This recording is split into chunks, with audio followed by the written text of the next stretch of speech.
can you all see the slides? Yes, sir, we can see you. We can see the Okay, slides as great. well. Great, thank you. Thank you so much. And I want to start by thanking the organizing committee. I want to thank Professor Afzal. I want to thank Professor Farooq, Aziz, and Iqtidar for giving me the opportunity to present in this meeting. I also want to thank the audience for carving out the time to be here in this presentation. I have a little secret to share with you. Professor Afzal and I went to the same medical school, Faisalabad, great school. And he is an amazing cricketer. I don't know if you know.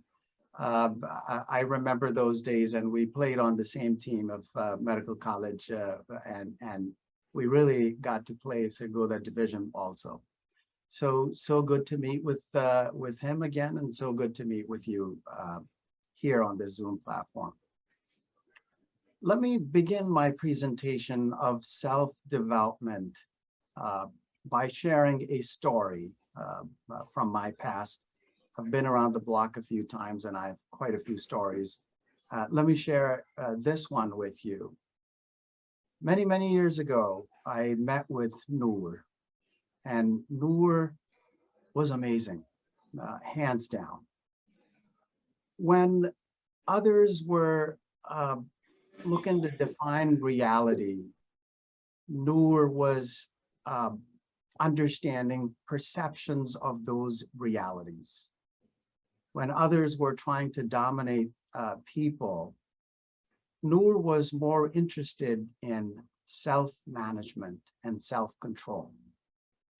And when others were shying away from a very important skill, decision-making, because it's an anxiety-provoking event when you make decisions.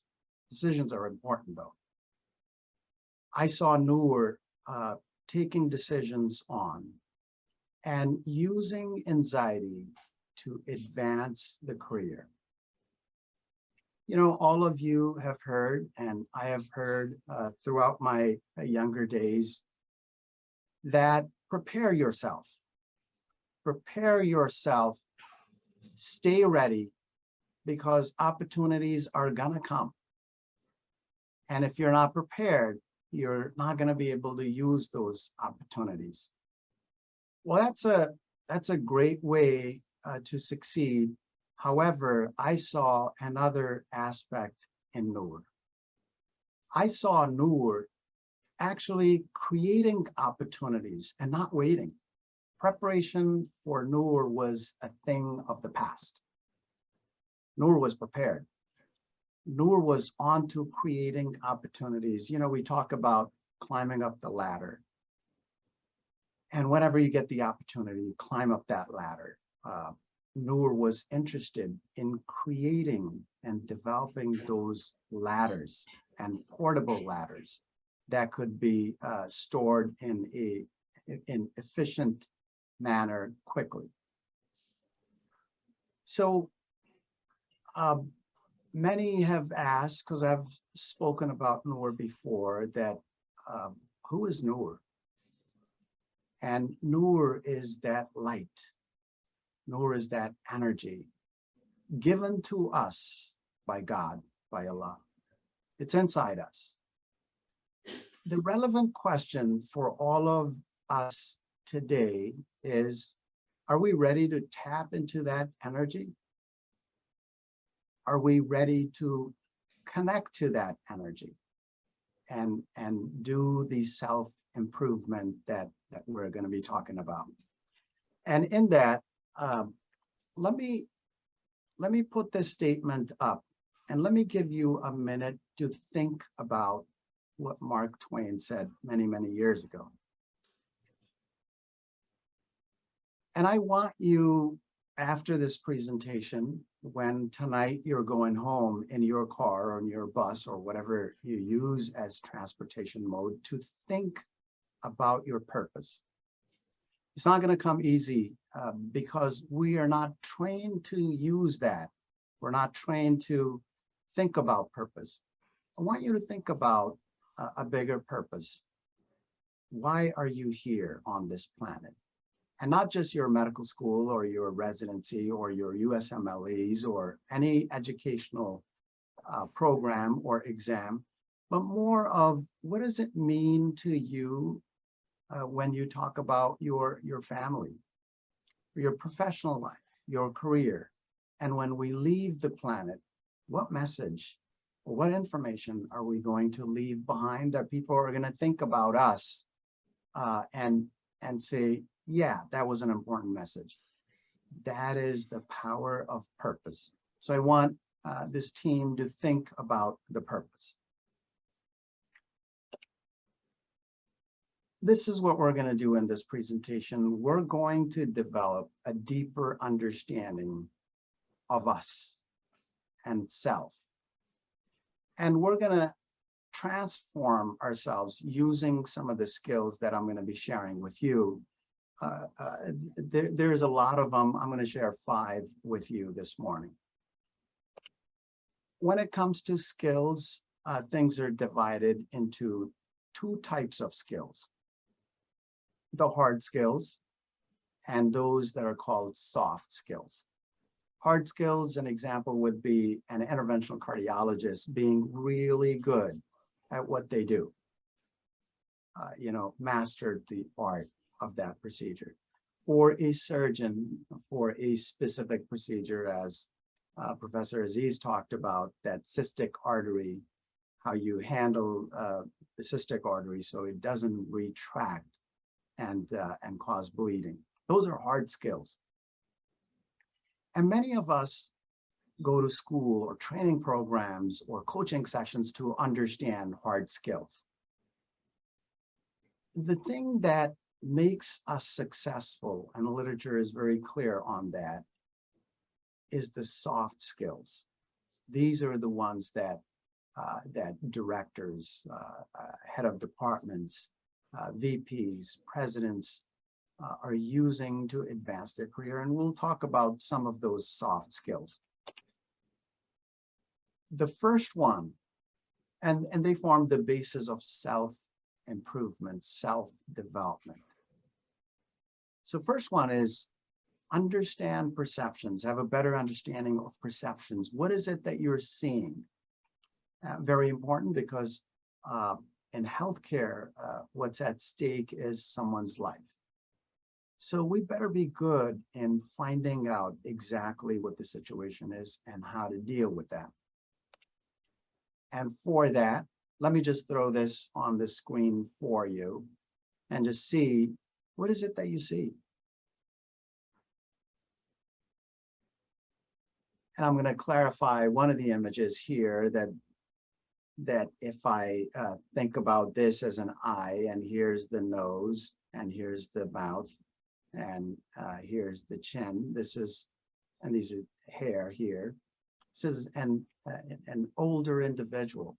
But at the same time, if we look from a different perspective, this is the nose, lips here, this is the chin, this is the eye here, and a cap and the hair of a young woman.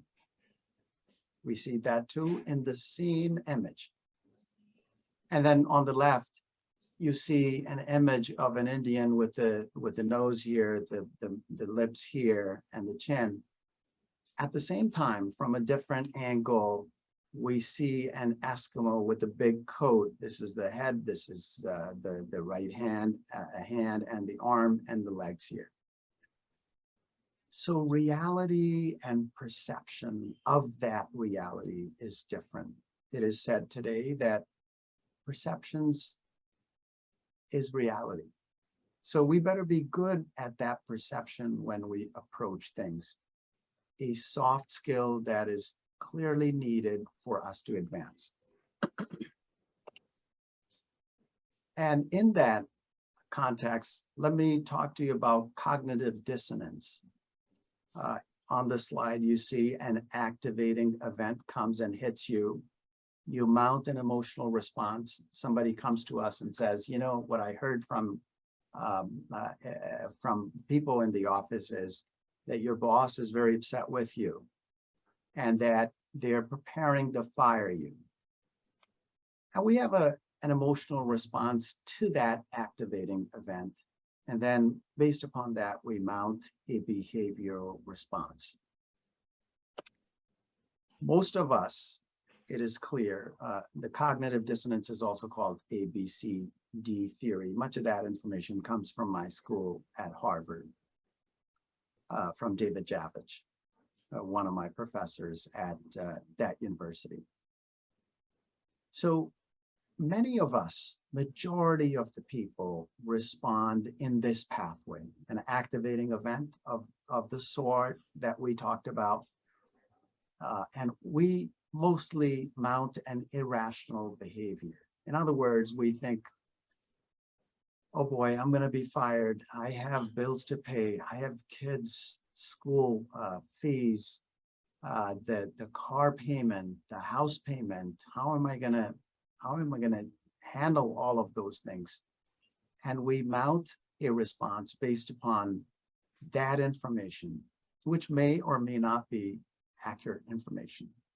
And then a response that may be false response because we really didn't think through things. Most people use this pathway when they're dealing with realities and perceptions. And this is what I want you to think about, that when an activating event comes, think about the rational information. Is it true? Find out if that information, verify, calm down, slow down, then have an emotional response, and then have a behavioral response that is more appropriate to the situation. So you'd say, well, this is all good. Cognitive dissonance is good. ABCD theory is good. How do I actually get to that pathway? And I'm going to share 2 tools with you. So when we're done with this soft skill, you know how to deal with cognitive dissonance. And here is the first tool, self-talk.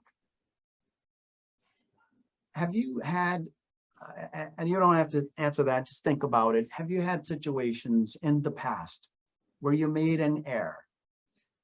And think about those times and think about what happened. How did that make you feel? And different responses are shown in the balloons here. And I know I've made mistakes and I say, boy, how could I do that? I'm not going to make that mistake again, and so forth. That's the power of self-talk. Use self-talk in both directions.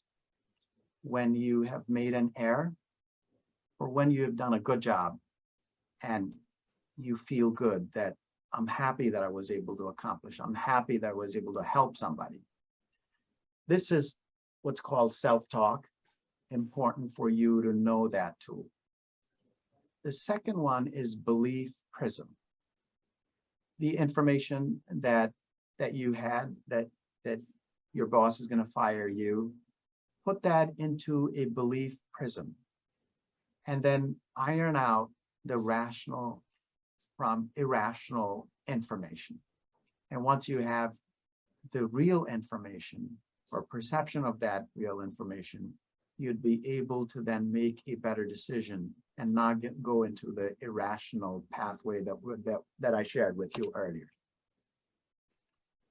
So the cognitive dissonance, a soft skill that you really need to master. And the ways to master that is every time you get some information or there's ambiguity, slow down. Think about things, analyze.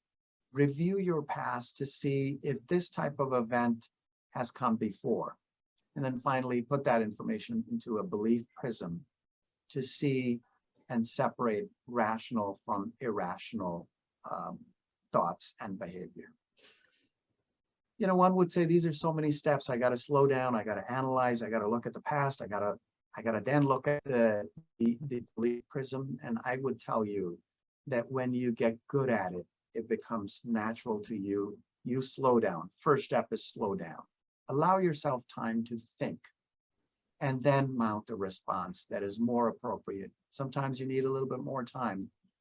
You know, somebody talking with you and a sentence that I use, and I've used that so many times, that thank you for sharing the information. I'm going to review it and I'm going to have to get back with you soon. So the other person is not then waiting for months and months. And you get back with them once you have ironed out this platform. The second skill, soft skill, is understand anxiety. Much of the world understands anxiety from this platform, that anxiety is a malfunction, you know, anxiety disorder. It's a disease, it's a failure, and that we should be afraid of anxiety.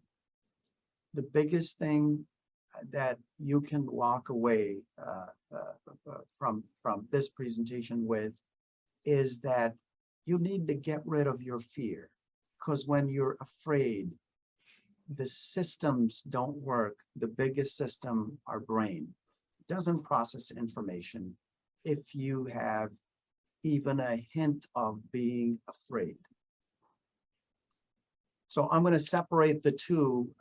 Mackenzie elaborated that in a recent article that just came a couple of months ago that I read, that anxiety and fear are two separate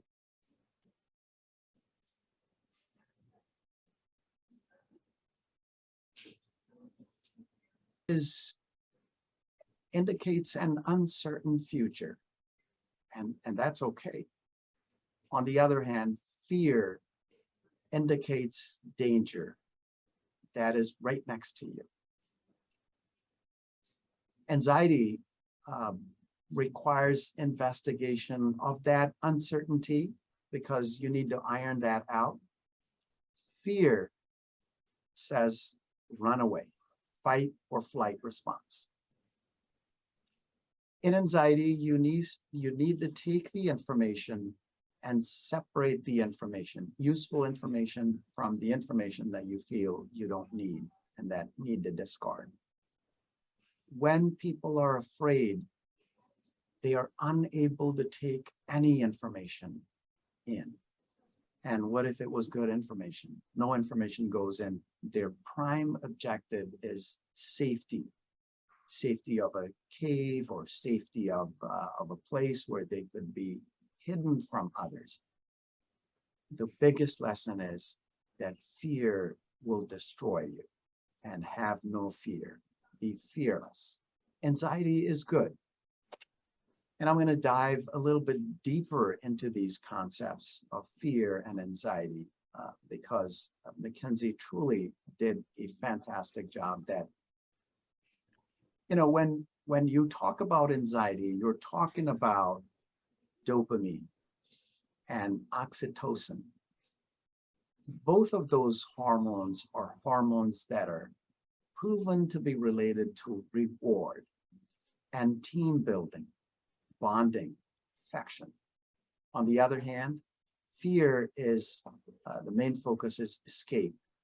And in certain situations, that escape response given to us by God is important for survival. So catecholamines are the dominating hormones, flight or fight. And here's what we need to know about the information of anxiety. That anxiety, you know, it asks you to solve problems. On the other hand, fear just has none of that component. There's no problem solving when you're afraid. Create, innovate, prepare yourself. None of those qualities exist when you're afraid. An example would be house alarm, smoke alarm in the house. When that goes off, well, that creates anxiety. And we don't run away from that. We actually investigate, where is the leak of gas or fire hazard, and we take actions. one of the biggest thing that happened to us is the pandemic that was anxiety provoking. And look how many new platforms we created throughout the planet when we hit that pandemic that caused anxiety and caused us to think from a separate platform. So don't think of anxiety as something that's bad. Anxiety is good. And fear is bad. So this anxiety is for your self-development.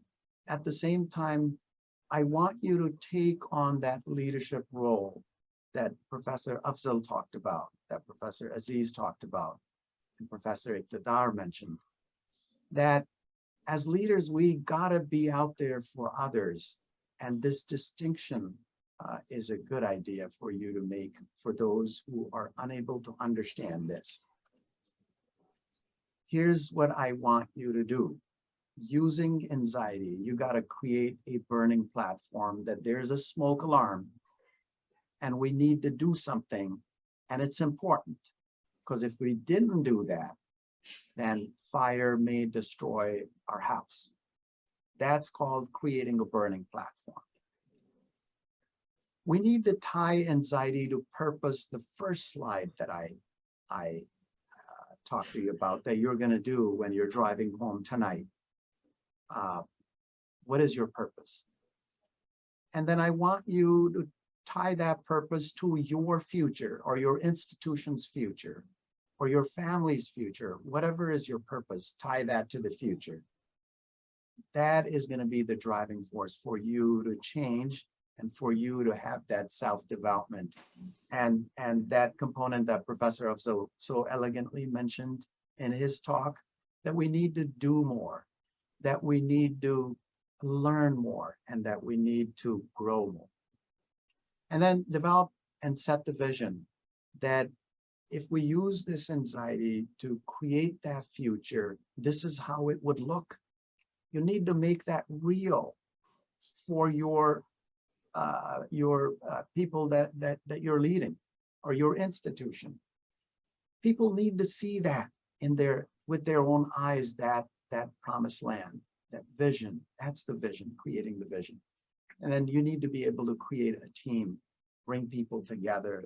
Remember the dopamine response, the oxytocin response, and you need to be able to align people to that goal, that anxiety is being used in a positive way, and set timelines, of course, and be flexible. You know, when we're strict and we don't move from our timelines, bad things happen. So be flexible at the same time, engage others. The third tool is manage yourself. And I can't overemphasize the importance of you managing yourself. And I want you to do a shift from reactionary. Most of us are reactionary. And, you know, I talk to you as if I have gotten to that level. There are many times I respond on the first platform, reactionary. If I hear something from my son or my daughter, we need blah, blah, blah. And I'm quick to say, no, you don't need this, We need to calm down. We need to manage ourselves. And we need to have a purposeful response of explaining why certain things need to be certain way.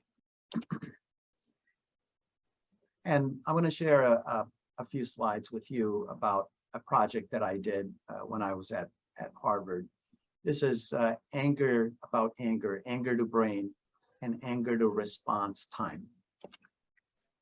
And here's that one of those slides that brain use is on this axis and anger level is on this axis. Every time we get angry, our anger level increases. Look at the use of brain decreases. So if we take the average, somebody who is angry at a level of 80%, I mean, you can't measure that. I'm just picking a number. You're using only 20% of your brain. The ideal response, you would say, is the one where we can get angry all the way to 100% and yet use 100% of our brain. You know, in real life, that doesn't happen. Every time we get angry, there is a part of our brain that we don't analyze or use. And however, even when you are using less of the brain, you're using more than the rest of the people. And that's one of the competitive strategies that I want you to be aware. That if you're going to get upset, you know, at someone, make sure that your anger doesn't take it all over. That there are things that you can do and you can reason, you can explain better to people. The other component is, as we get angry, our response time for responding to people decreases. For example, when we're 100% angry, we're quick to mount a response or write an email or call them and berate people. I want you to have a response or train yourself that when you're angry, take more time to respond. Take your time to calm down first. Take your time to process the information. Take your time to think about others and treat people with kindness, dignity, and respect. Have that, and that time allows you to have that. So staying calm through chaos, staying connected with cognitive dissonance theory, having the rational thoughts, create anxiety, not fear, and lead with positivity. That's some of the things that go into managing yourself. The fourth skill is better decision making.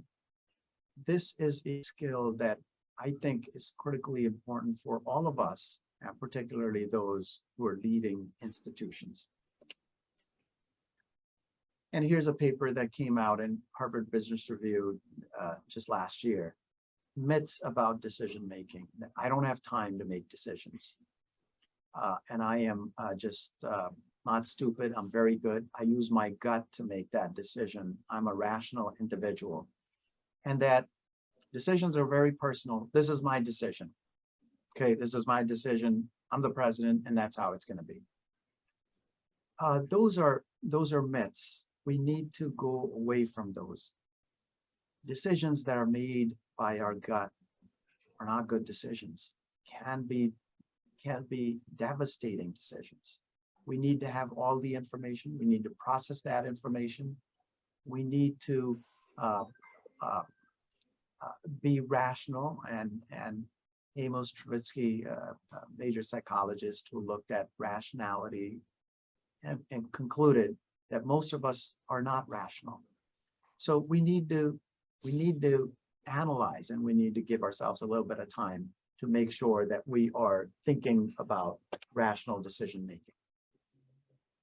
The other components in decision making is that we need to be efficient and effective, measured by efficiency and efficacy. So a couple of terms that I want to make sure that we all understand. Efficacy is something that is related to, are you being on target? Are you landing that decision, the arrow right on target? And efficiency is, are you being efficient? Meaning thereby, are you landing that arrow in the least possible time? Both are important. We need to be on target, and also we need to be using less time. However, the self-development here is that time is important. However, don't be pushed into making a quick decision that you'd regret. And here is a picture that I want to share with you about decision making that I found very helpful. Again, an article from Harvard Business Review last year, that take pauses. When you're making a decision, take a pause, and information from Animal Kingdom is clear on that. You look at, they use the analogy of cheetah, that right before attack, it doesn't just go because of time. It uses the effectiveness by slowing down. When we slow down, we're able to use our cognition. When we take the time out and understand things, we are better oriented to our target. And finally, when we reflect, what bad things could happen if I just jumped in, you improve quality of that decision making. And once you've made that decision, then and agreed upon, then you use the least amount of time to achieve that. Here's some facts for the leaders about decision making, that 35% of the time is spent on decision making in most of the organizations. And I'm talking about, again, directors, head of departments, VPs, presidents, CEOs, deans. However, the next bullet is very important, that half of that time is ineffective decision making. In other words, this is what I'm talking to you about, that get good in making decisions because they don't have the training. They haven't gotten used to making those decisions. That's why there's a lot of time that goes wasted. And 20% less revenue. 20% less revenue of an institution like SIMS is major. And then finally, both Professor Afzal and Professor Aziz talked about that psychological safety. Create that environment for people to fail safely in decision making, and maybe think about people who can help you make those decisions. Finally, communication is the last skill, the fifth skill that I want you to think about, and that is something that I want you to just read this statement.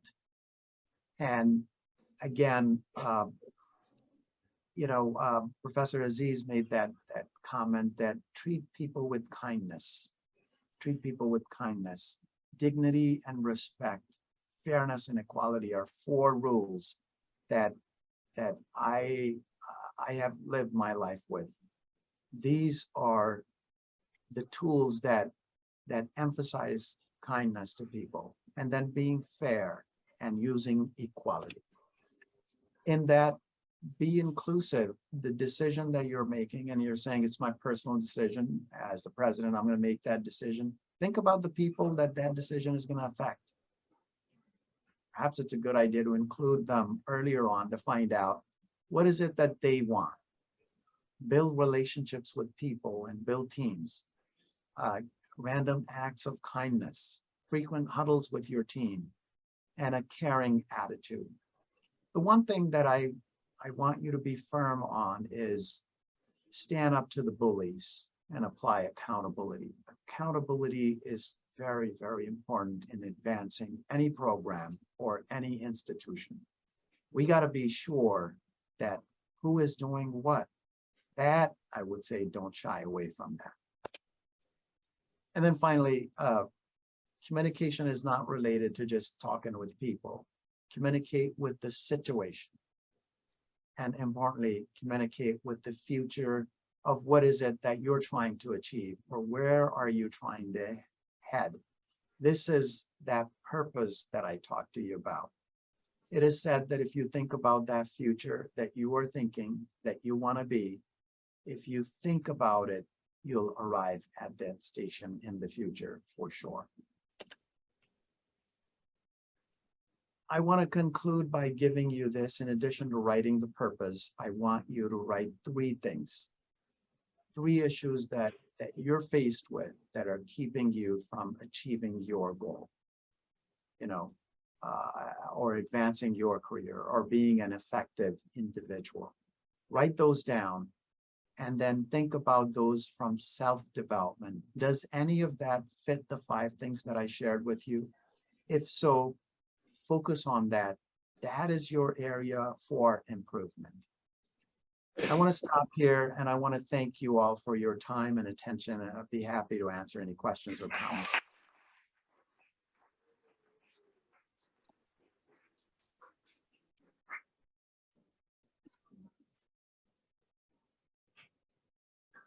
Thank you, Dr. Asif. Always, we are grateful that you are here, and there are so many pearls of wisdom and such a thoughtful presentation. I always learn something new.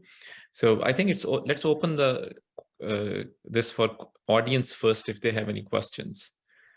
Maybe So, Dr. Afzal, if you want to lead some question answer session there. Yeah, can I say something? Please. Yeah, so first of all, I think as a principal of this institution, it's my great privilege to thank all of you, especially you, for agreeing to hold this symposium, so-called in SIMS. It was a great honor for this institution as well as for my students. I think we all learned a lot, and this is one thing, it's not only the institution needs, but I think overall the country needs to develop the leadership. And I think these young boys and girls have benefited a lot from your discussion and all the discussions that happened. My question to Arif, I'm a great friend of family, is my teacher too. What is one advice you give to these youngsters to become good leaders? Just one advice. And this really is the same thing that was mentioned over and over again, that go out of your way to help someone. Go out of your way to help someone. When you do that act, that is truly leadership, because now you have that individual that is going to be with you forever. And then that random act of kindness, pulling somebody out of trouble, is amazing.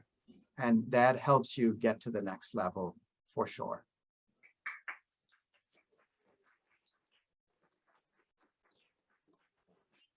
So, Ms. Arif, for such a wonderful talk. I just have one question. You said to make a rational decision, you have to skip or overcome the emotions. So there are the times when the emotions are intense, and usually emotions are tense. And it takes time from come out of that emotional state and to go on to the wishful thinking, yeah, mindful thinking. So how can we shorten that period of time to come out of that intense emotions, whatever the emotion is, and to move on to the next level where we can make the decisions? I wish there was a simple answer to that, and I wish I could give you a platform to do that. This is that journey, that good to great that Professor Aziz talked about. And this is that process that one has to cook in, and they have to just follow what they need to do. And there is no magic bullet. For emails, I have a general rule that if you get an email, and I do too, and that incites a response in you that boy, how dare he sent me that email. Let me level with him right now. I'd say that wait for 24 to 48 hours. And I'll tell you, even because that didn't do anything, I said, I can't wait. I got an hour passed. I said, 12 hours is too long. I can't wait. So what I did was I went to the next platform, which is first step, wait for 12 to 24, 48 hours. 2, write down your response. Write down the response, don't send it. Put it in your drawer, in your desk. Look at that response a few hours later. Give yourself a little time, go do something else. Come back in the afternoon to your office, read your own response. I have found that when I've read my own response from the standpoint of what if this email is read by somebody else and that individual is showing that email to another individual, how would I look? And many a times I've said, okay, I need to remove this, and then I've written another one. And I've allowed myself to give a little bit more time. And by the time that second email, I've lost that anger. There have been times, I have to tell you, that even after 24 hours, I didn't change. And I ended up sending that email. If I took all of those emails that I sent 12 hours or 48 hours later, I'd say that I had to pay a bigger cost to to manage those, because when you make one negative, you need to make 5 positives. I don't have that kind of money to spend on those 5 positives to turn one negative. It's a good idea to think about the negative right from the beginning. You want to emerge as the person that's calm. People have come to me and say, well, I wrote you an email and I didn't get the response from you. You know, maybe you weren't here. And I've said, my apologies. I'll look at your email. I've thought about it. I have a few ideas. I'll get back with you. And that kind of takes the edge off that person. Don't write emails. If you have to, you can't wait, pick up the phone and call them. Say, you know, it hurt. And is there anything we can talk about? Depending upon the situation, there are times you've got to be assertive. You got to tell people that, look, this is not right. You can't be walking all over me like that. And very rarely you have to be aggressive. Rare.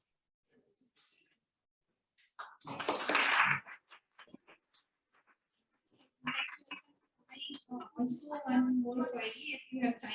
What do you mean by communication with the situation? I understand the people with the future, but what do you mean by communication with the situation? How can we communicate with the situation? I'm sorry, you were breaking up. I understand your question is, what do you mean by communication with the future? No, communication with the situation. Yes, situation. So communication with the situation is, imagine you are creating a program within your department or a new department.